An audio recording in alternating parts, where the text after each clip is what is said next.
Nundele de ba mau na igbe na ba ena wa gbezanto me gbede a. Mau do. Wiya kuin togun emi tonton o.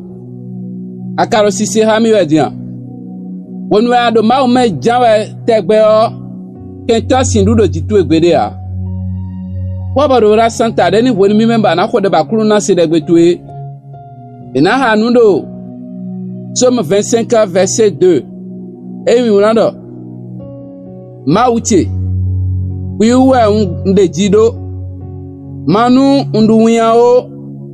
Manu kenta pe uche o. Nele debo. La dagbiblo mauton me. Bro me eyinuwe awutuwa. Ena loba numo katone na jero ha do gbezanto me a. Nuenele lokpo wa inwiya. Akurundo eo. Do gbere pon. Do wulu kuna bia togun emi tome o. Dey mende po kuna bia togun emi tome o. Nwe utua amakana mo numo katon do gbezanto me a. Ewe wenwe a zegbe to bi la lo menu ma o ma vanvoe. Lo tune we yan kru no emi ton. We tanu e muya kanu amotemero gbeta si gbezama. Wenwe amasana teme ma o. We do teme de bro gbezanto me a. Ine kentano ze muya do gbeta si gbezama de. Bana modo awan gbemeton de no funle me o. Kentana jedude jidodo. Titueji a ovina ja dude jidodo gbezanto meji. Bana modo awan e no fundo gbemele o. Kento kwa ovikona je dude jidodo gbezanto meji.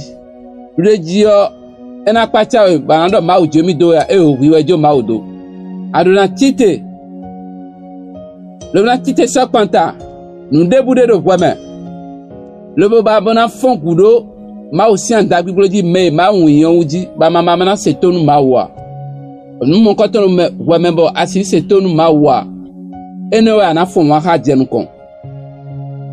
Edo wiyan kusa ntu o. Do dureji o, bone ganto to ko do dureji. Dureji wa edo. Da cruz waji. Wiyan se ngwato nubi ko yin wiwa.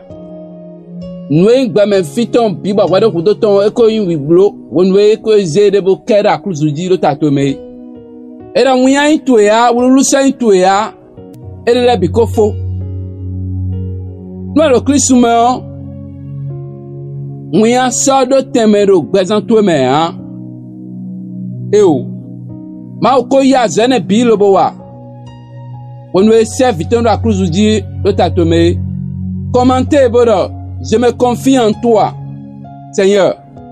Non, agbere mi kuna no agbere wunyame o. Agbere wunyame no agbere me o wala. Je me confie en toi, Seigneur. O like, o partager ha me wana le nu ni se nu bole nkoton. Ona no wunya kun ye ton o wonu eze gbezan ton bi la le me na kru no. Jésus Christ comme mi khodede. Amen.